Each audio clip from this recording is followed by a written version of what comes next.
Continuamos en Secretos del Periodismo Deportivo y hoy nos damos un gusto grande de poder recibir al señor Sebastián Toroc. Bienvenido, Sebas. Muchas gracias. Placer, Un placer para mí. Siempre volver a esta escuela, a esta casa, siempre es un honor, un placer. Un egresado de aquí, de Deportea. Y después nos va a acompañar también Yannick Feynman, que va a hacerle una pregunta a Sebastián. Así que primero queríamos empezar, Sebastián, ¿cómo iniciaste? Primero, ¿quién era Sebastián Toroc de chiquito? Y después, ¿cómo desemboca todo esto en el periodismo deportivo? Bueno, yo soy nacido en Zona Sur, en Banfield. Siempre, desde el día 1, me gustaron los deportes. Mi papá jugaba mucho al fútbol, al tenis. Mi mamá también hacía distintos tipos de actividades. Yo tengo 3 hermanos, yo soy el más grande, y siempre me gustaron los deportes, siempre jugaba al fútbol, al tenis, al handball, absolutamente todo. Después, digamos, ya saltando a lo que fue el colegio secundario, la verdad no tenía mucha idea cómo continuar después de egresar en el ENAM de Banfield. Pensaba hacer arquitectura, diseño gráfico, no sabía para dónde. Pero pará, claro. ¿Con quién te cruzaste, me contaste? Bueno, yo, digamos, era, como decía, fanático del fútbol, iba a la cancha y consumía todo tipo de programa de radio, de revista Goles, el gráfico, absolutamente todo. Eso lo hacía siempre.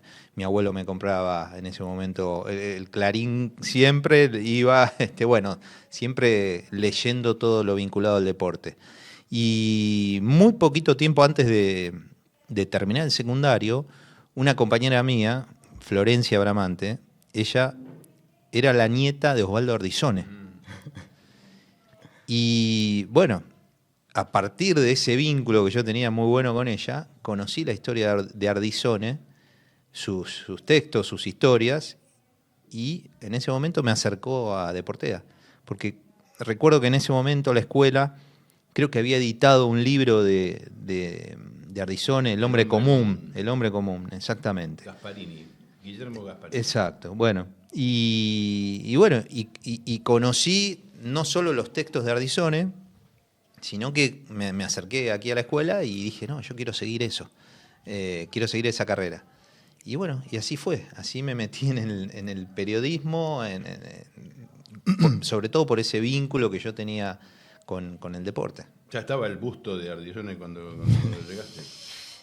No recuerdo, ahora sí lo vi, sí. Pero la verdad que no recuerdo en ese momento, pero sí recuerdo que me impactaron sus historias, su cercanía con los protagonistas, obviamente en una época dorada, ¿no? En el que los periodistas obviamente podíamos acceder a los jugadores de todas las épocas, pero sobre todo la manera en la que él escribía y describía, ¿no? Las descripciones eran lo que a mí me llamaron la atención en ese momento. Sí, fue maestro de toda una generación de periodistas, digamos. Claro. Éramos todos Salieri de Osvaldo. Nosotros trabajábamos en el gráfico, íbamos a comer los domingos a la noche, porque él trabajaba ya en Goles Match, íbamos a comer con los de Goles Match para escucharlo Osvaldo. Claro. Entonces nos juntábamos las 2 redacciones y era nada más que para escuchar que él contara historias. Y la verdad que eran apasionantes. Uh-huh. Y hoy sos periodista especialista en tenis en el diario La Nación.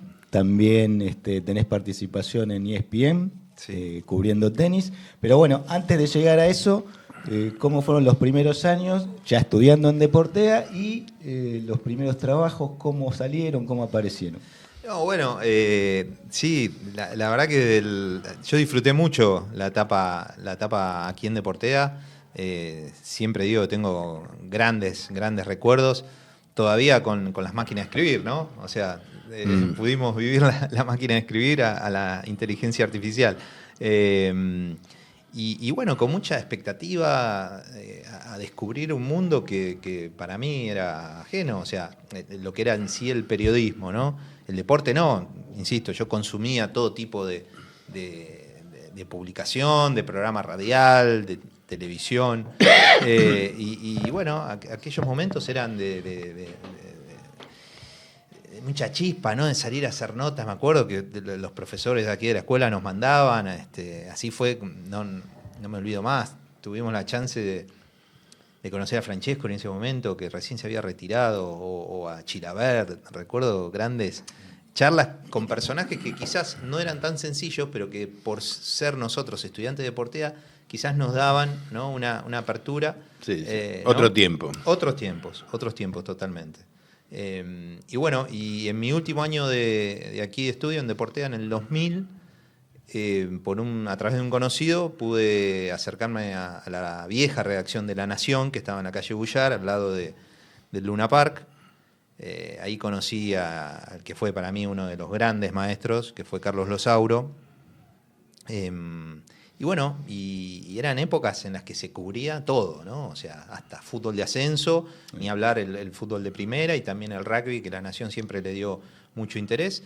Y así empecé, iba a cubrir partidos, yo insisto, soy de zona sur, obviamente no tenía auto, era tomarme colectivo, creo que el 15, para ir a Newman, o sea, tardaba 3 horas, 4, pero yo estaba feliz. Después tenía que volver a la redacción y escribir quizás 3 líneas, o sea, otros tiempos, sí. completamente.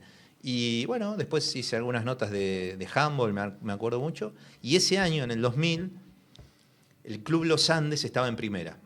Y un día hay un despelote grande en un entrenamiento, son amenazados por la Barra Brava, y yo tenía un conocido dentro del plantel que me contó todo lo que había sucedido. Y bueno, pude escribir una nota amplia, y ahí es como que sumé Claro, puntos. Claro.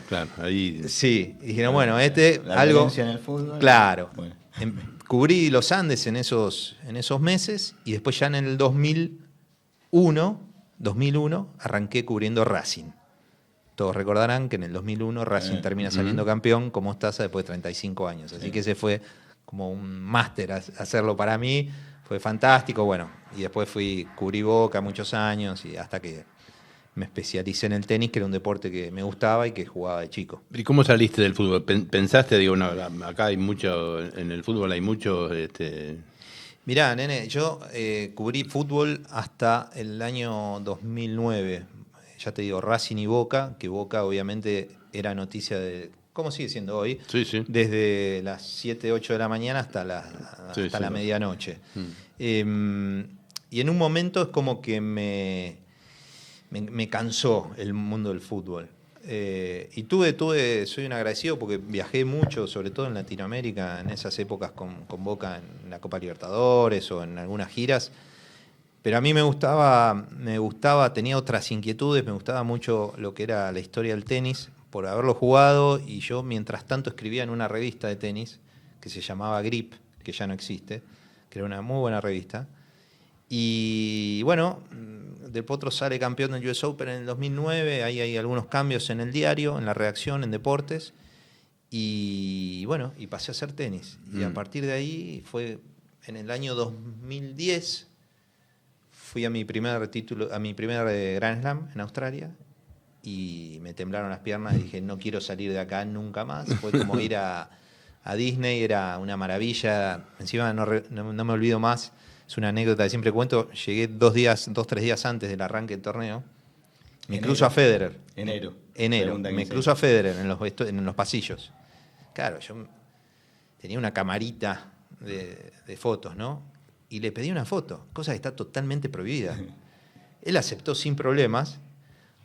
La anécdota es que si a mí me veía alguien, seguramente me hubiera sacado la acreditación de mi primer Grand Slam antes de que arranque. Bueno, por suerte eso no pasó.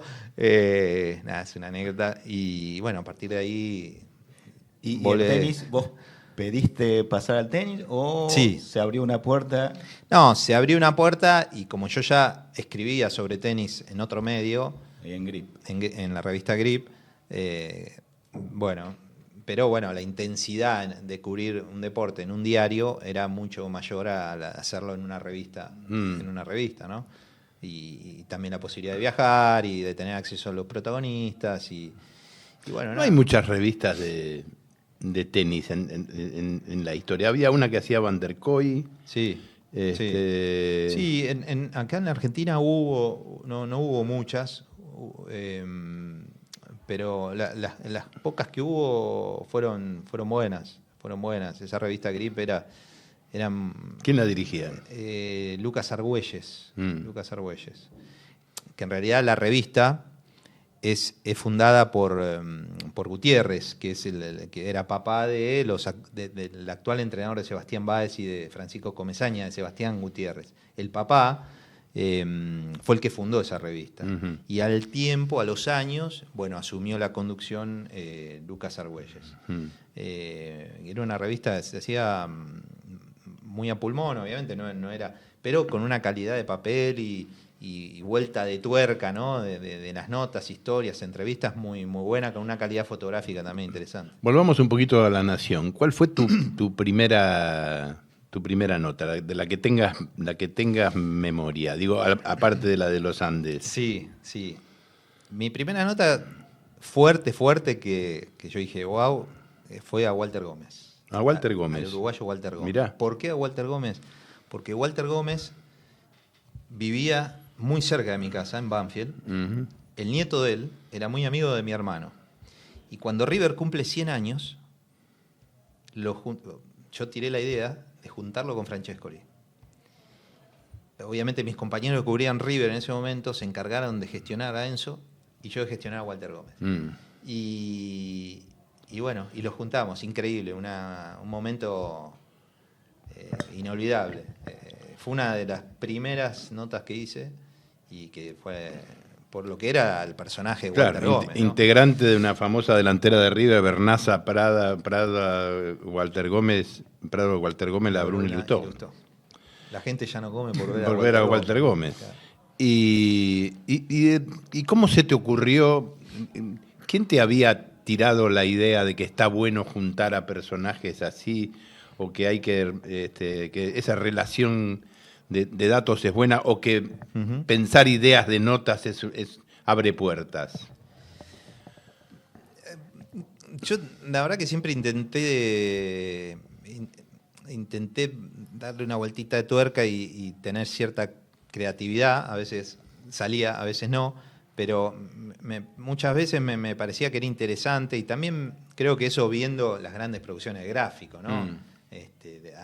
Eso de juntar distintos protagonistas, creo que la mayoría lo sacamos de ahí. Y en esa época, en los 2000, todavía lo podíamos hacer, ¿no? Hoy ya es mucho más difícil. Se puede hacer.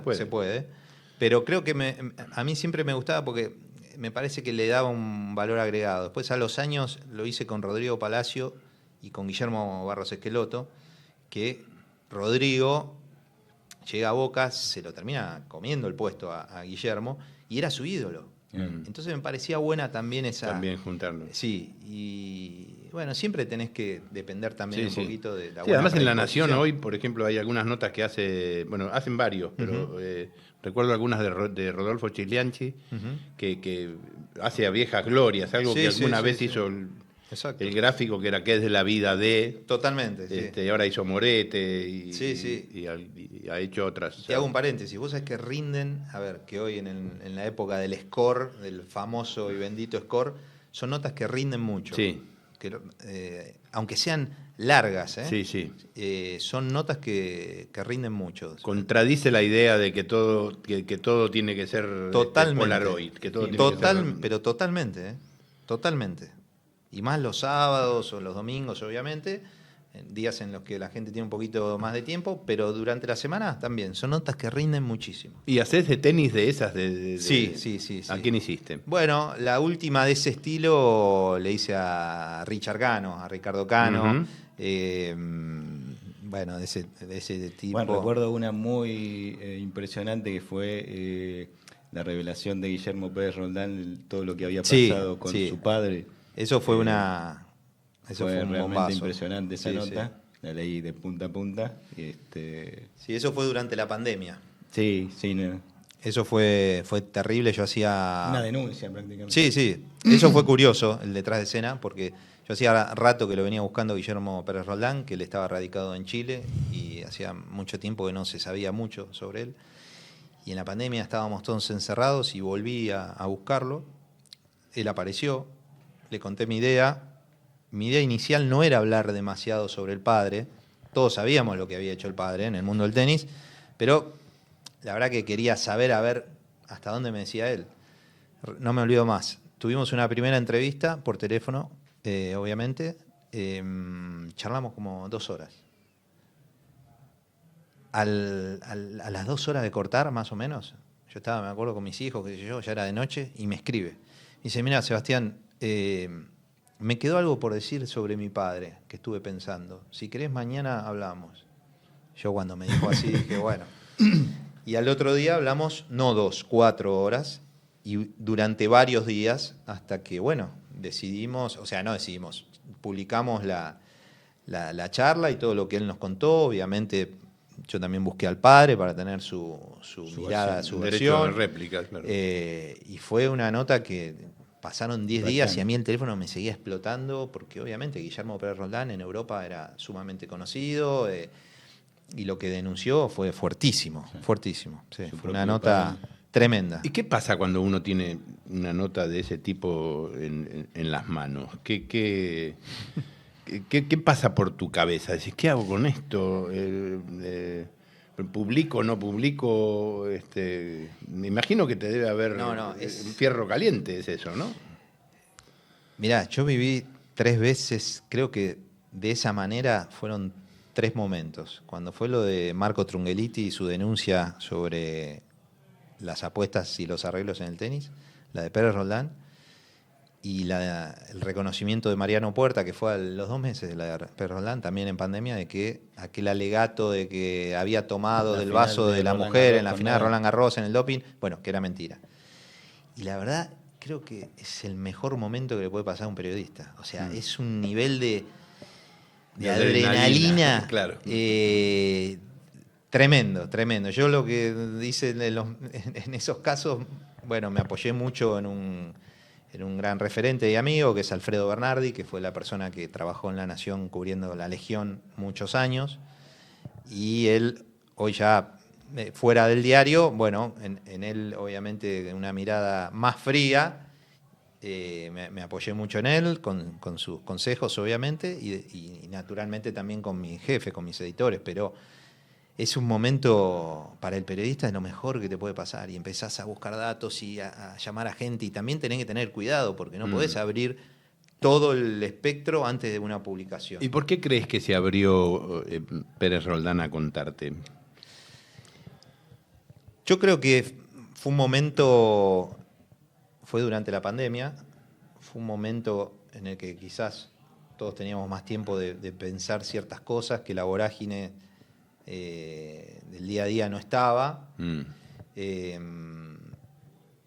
quizás él estaba por ser padre, y esa fue una cosa que él siempre me dijo, que quería como dejar un legado o contarle a su hijo, dejar establecido lo que le había pasado a él. Y creo que también confió en mí, en mi trabajo y en el medio. Creo que fue una combinación de cosas, pero sobre todo creo que, digamos, fue eso, ¿no? Mira, como lo contás vos, una charla de 2 horas, supongo que esa charla le habrá inspirado confianza, sí, como para... Aparte, esas cosas se trabajan, porque vos sabías. Se trabaja mucho. No, y yo lo venía buscando hacía mucho tiempo. Vos sabías que sí, podía explotar una bomba en las manos. Totalmente.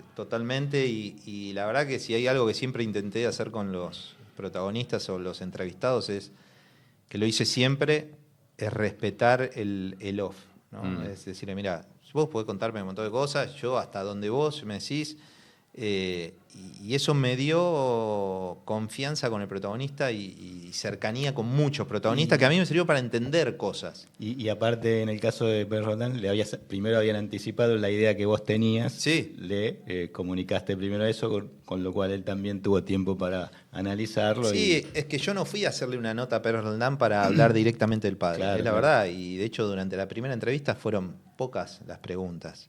Porque yo, era un tema íntimo que quería ver hasta dónde él podía, o hasta dónde él quería. Claro. Y bueno, pero volviendo a lo que me preguntaste antes, en ese momento es lo mejor que te puede pasar. Como periodista sentís una adrenalina, te das cuenta que estás ante una... Pero no por esa cosa de la primicia, sino que hiciste un laburo que realmente, o sea, hay una historia fuertísima. Y eso Claro. es lo mejor que hay. Es lo Claro, mejor que hay. porque uno está para contar historias. Si la historia es buena... Exactamente. Y dentro de estas historias, bueno, nos contaste un poco el caso de Pedro Roldán. ¿Cómo es tu forma de trabajar? Sabemos que escribiste libros, y cómo, cuando te sentás a armar una nota, ¿qué pensás? ¿Cómo arrancás? ¿Qué analizás para arrancar a escribir? Sí, bueno, a ver, gracias.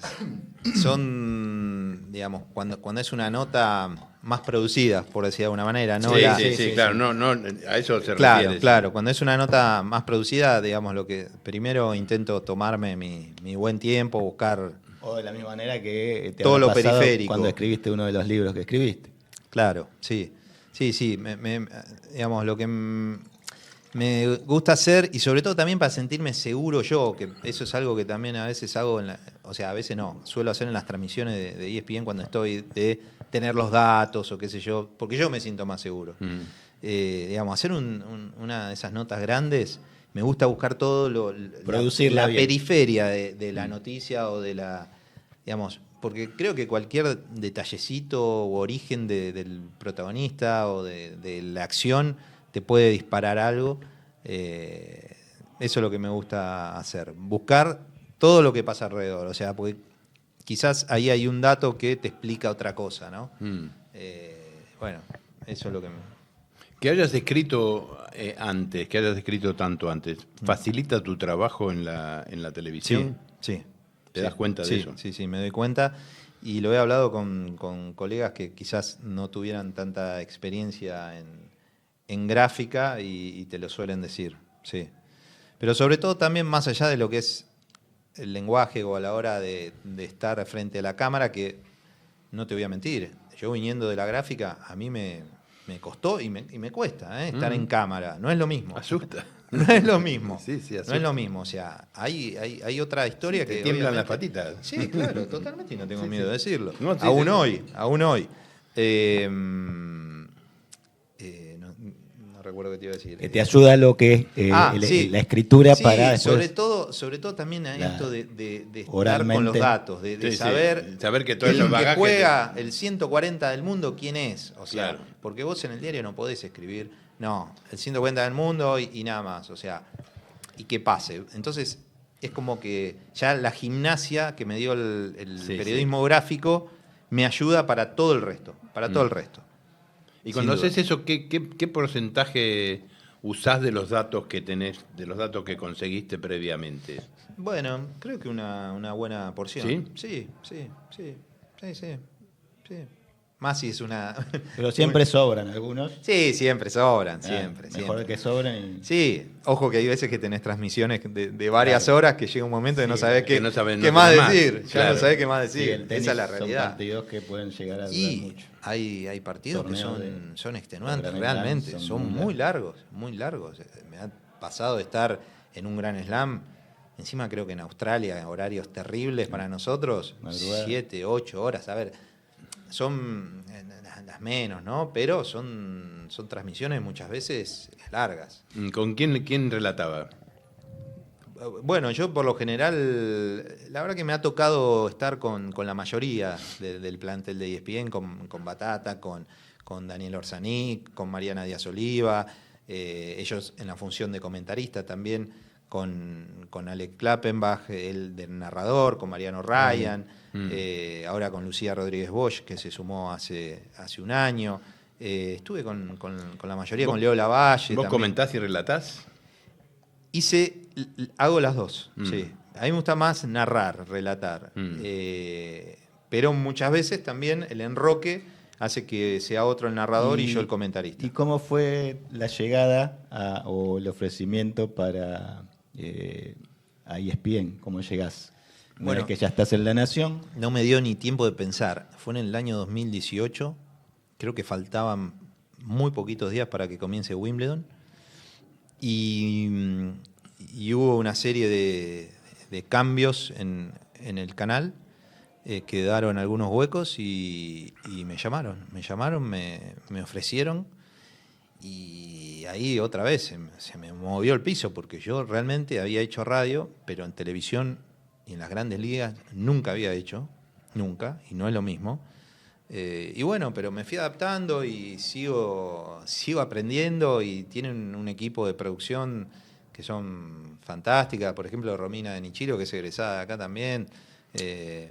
Gente muy, muy buena onda, que nada, te fue. Y los mismos compañeros, ¿no? ¿Qué fue lo más loco, lo más curioso que te pasó en una transmisión? En la pandemia. Estaba obviamente haciendo un partido en forma remota. Yo en ese momento tenía en la terraza un quinchito y estaba ahí con mi consola, la computadora, y yo estaba de espaldas a la puerta, ¿no? Claro, yo tengo 3 hijos. Tengo una nena de 10 y tengo mellizos varones de 7.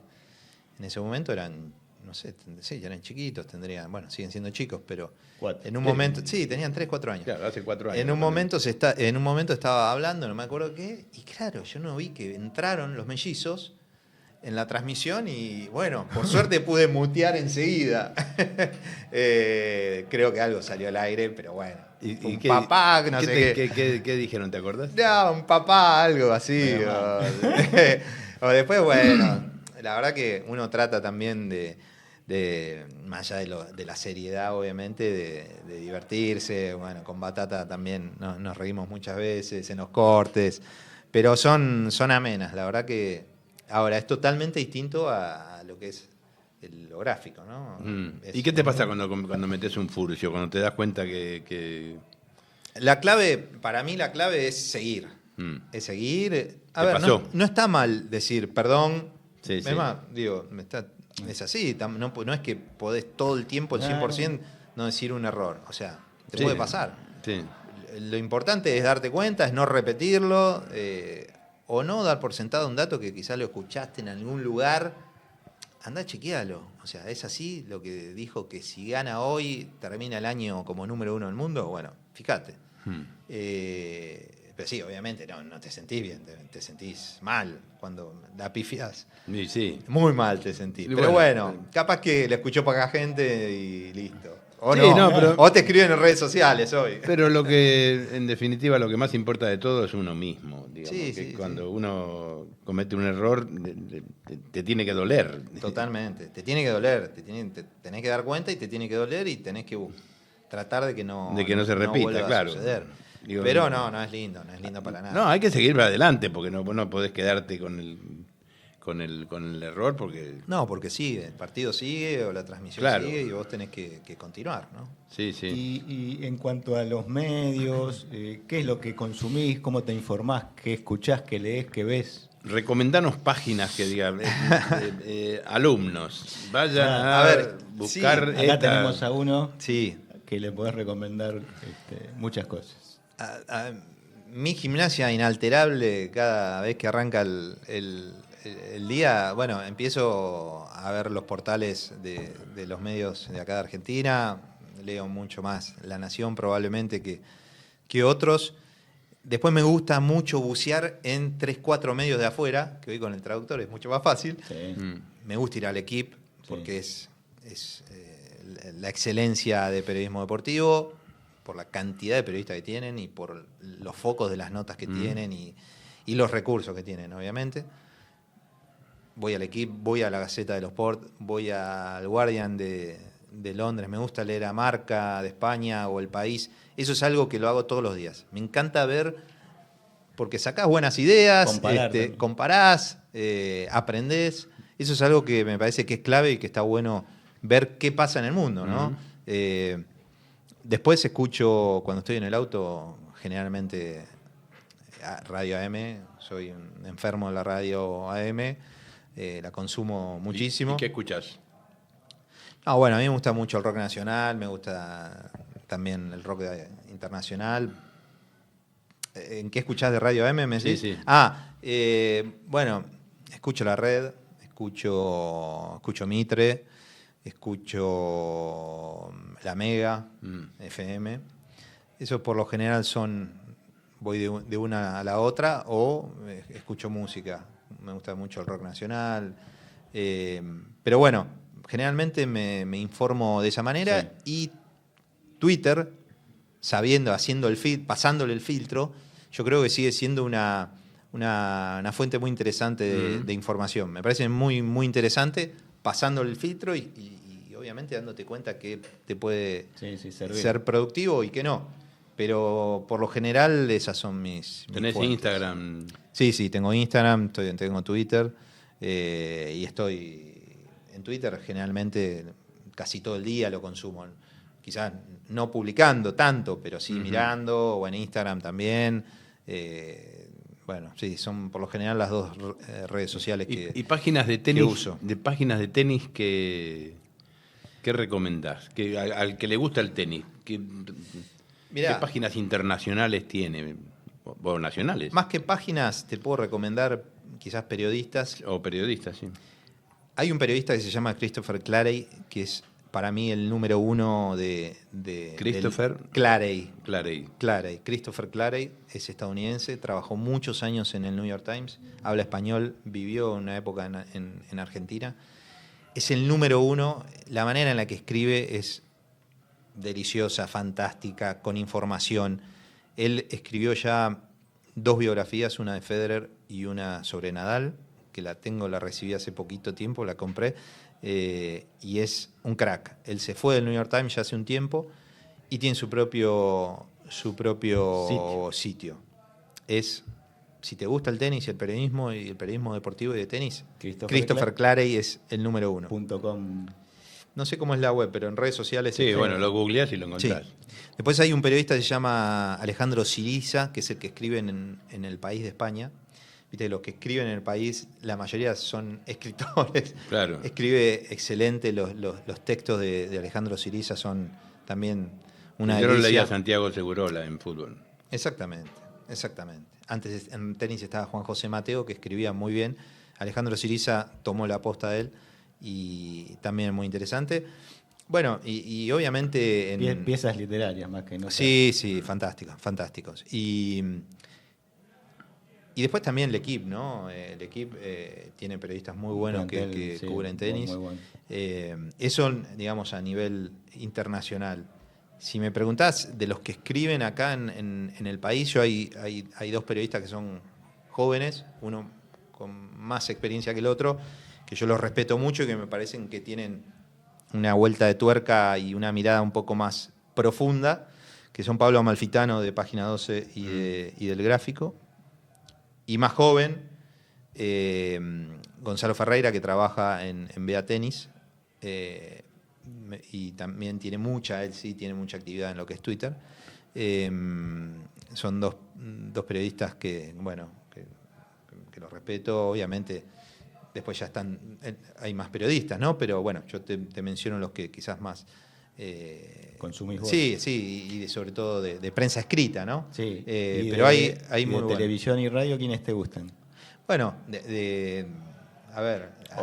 A mí ¿tenis o fuera del tenis? Sí. A ver, a mí me encanta el Flaco Simón, Miguel Simón, su trabajo, su profundidad. Creo que el número uno a la hora de relatar es Mariano Clos, para mí. Creo que Mariano, con la precisión que tiene, no hay comparación en ese sentido. Ellos, obviamente... Bueno, Ariel Senosiaín me gusta mucho. Ariel, compartí épocas de coberturas de Racing en 2001. Bueno, hay muchos. Bueno, Florencia Andersen me gusta mucho también el trabajo que hace. Muchísimo. Hay muchos periodistas. Le vamos a permitir a Yannick Feynman que te haga una pregunta, alumno de primer año acá en Deportea. Bueno, muchas gracias y buenas tardes primero.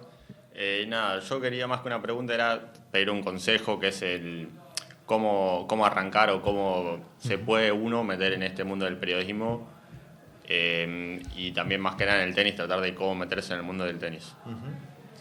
Mirá, yo lo que siempre les digo, intento decirles a los alumnos, es que lean y mucho.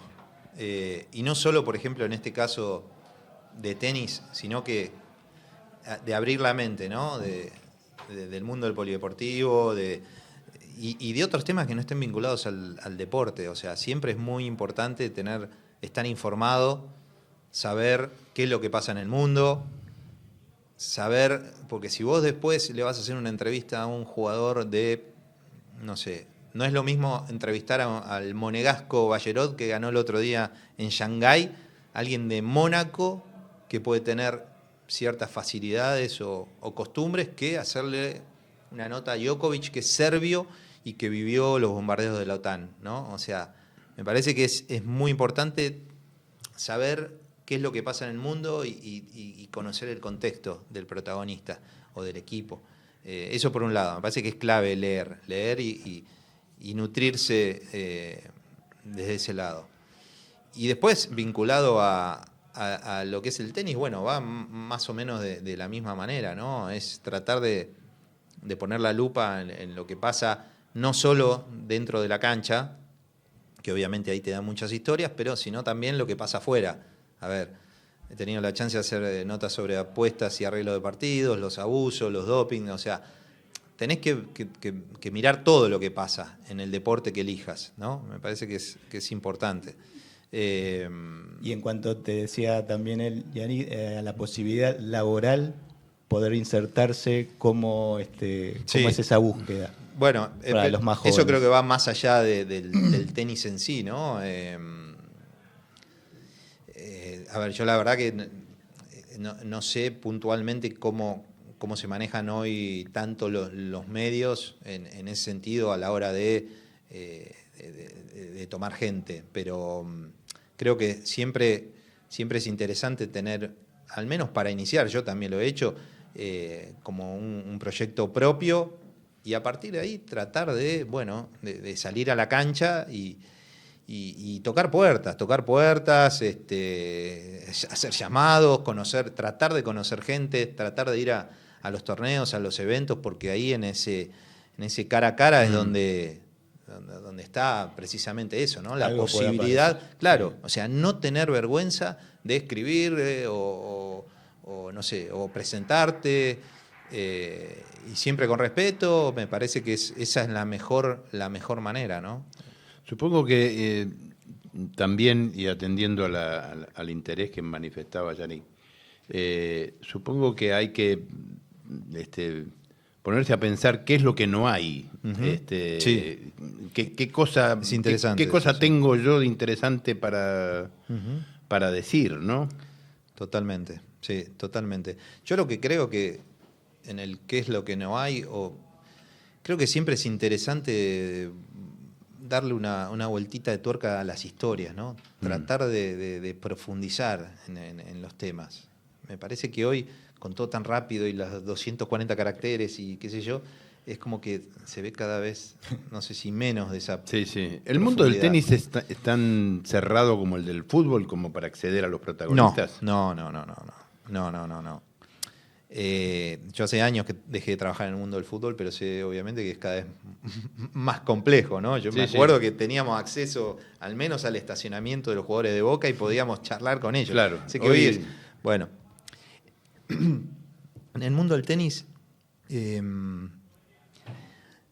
está todo mucho más preparado y armado. Obviamente después pesa... Sí, depende del personaje, ¿no? Digo, el personaje, el medio, los años que vos tenés cubriendo el circuito, el conocimiento, que es lo que yo decía. Pero vos podés tener acceso a Federer, a Nadal, a Djokovic, ya sea en una conferencia de prensa, ya sea en el acceso a los jefes de prensa o a los managers y solicitar esas entrevistas que quizás no llega nunca, o quizás sí llega en algún momento, y entienden más el juego.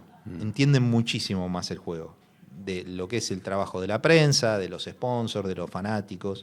Es mucho más amplio. Y yo, de cierta manera, también me enamoré de eso, ¿no? De tener la posibilidad de charlar con Federer, con Nadal, con ¿Y cómo llegaste a Federer, por ejemplo, y a Nadal? Bueno, Federer fue una cosa increíble. En el 2019 tuve la chance de entrevistarlo en Basilea. Yo venía pidiendo una entrevista con él, con Nicolás Arzani, que es como el uno de prensa de ATP. Ahí, digamos, tenés caras a las cuales pedirle las notas, ¿no? Después, insisto, ya verán si te la dan o no en algún momento. Y Y bueno, Federer venía a Argentina en el 2019 y eso fue un empujoncito final para que la nota se pudiera hacer. O sea, coincidieron un montón de cosas. Y en ese momento, que yo ya tenía muchos años trabajando en el circuito y me conocían, además de la seriedad que tenía el medio, que es en la región de los medios que más importancia le dan al tenis, bueno, la aceptaron y me recibió Roger en Basilea. ¿Y cuánto tiempo te dio? 25 minutos. ¿Y cómo preparaste Es todo un tema, porque vos sabés que vas a entrevistar Claro, porque es un tema. a un tipo que ya dio un montón de notas. Entonces lo que yo También intenté hacer... te tiemblan un poco las piernas. No, durante la entrevista, en un momento, yo estaba así como... personaje semejante. Estábamos en el buffet de un bar, de un club donde él se entrenaba, en Basilea. Él terminó de entrenarse. Justo estaba Fabián Benoit, que es una chica de prensa ATP. En esa semana se jugaba el torneo de Basilea, de la ciudad donde nació Federer. Y me dice, y sale Roger y me dice, me voy a bañar y vengo. Bueno, yo miraba, ¿viste? O sea, no terminaba de dimensionar. Es una leyenda. Claro. Bueno, y vino a los 5 minutos, charlamos así, no había nadie en el bufete, estábamos los tres. Y la verdad fue sumamente agradable. ¿Cómo busqué el perfil de la nota? Yo dije, bueno, estoy en Basilea, en su ciudad. Tengo que ir por el lado humano. Digo, me parece que es el lado personal. A ver, después en las conferencias de prensa ya le van a preguntar si a Nadal le jugaba con slice o no. Sí, me parece que no era el foco de la nota. No es el, claro. Bueno, y fui por ese lado. Traté de meterme mucho también en su vínculo con sus padres, con su mujer, el lugar, que era un lugar al que él se entrenaba ahí cuando era chico. Entonces como que intenté llevarlo por ese lado. Y él la aceptó y fue bárbaro. Y lo mismo me pasó con Djokovic el año pasado, que tuve la suerte de ir a Belgrado. Y esa fue otra historia, porque un lugar que todavía tiene los edificios bombardeados, Claro. que recuerdan a lo que pasó, y él haberlo vivido en primera persona, que no sabía dónde le iban a caer las bombas, si en la cabeza o a 100 metros de la casa del abuelo, donde se refugiaba, Claro. me pareció que era interesante ir por ese lado. Y él habló, pero no es fácil, ¿no? Cuando estás ante esos tipos que dieron tantas notas, y me parece que está bueno encontrarle un lugar donde tocarle, ¿no? Y el periodismo que te permitió viajar mucho por el mundo, qué importante es saber más de un idioma. No, es fundamental. Inglés, por lo menos, fundamental. Fundamental, eso es clave, se los recomiendo.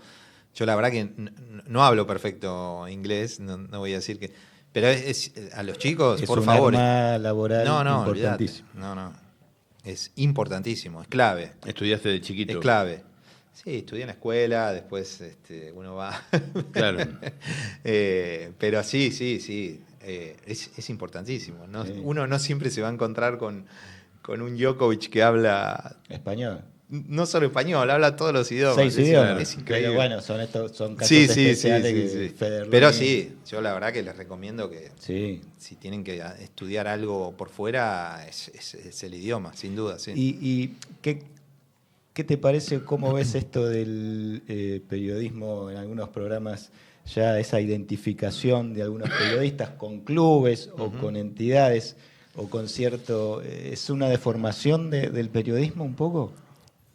A ver, yo entiendo el juego, ¿no? Entiendo el juego y entiendo que hay público para todo y muchas veces decimos hay batallas perdidas. Yo creo que hay batallas que no hay que darlas porque precisamente hay público para todo, ¿no? Uno puede entrar en el portal del diario más serio del mundo y vos ves que está la nota súper profunda y quizás, no sé, un poquito más abajo una nota de, no sé, de algún vínculo afectivo, no sé, algún romance. Sí. Entonces hay batallas que uno no puede dar. A mí, la verdad, mucho esa identificación no me gusta. Ahora, yo creo que podés tener...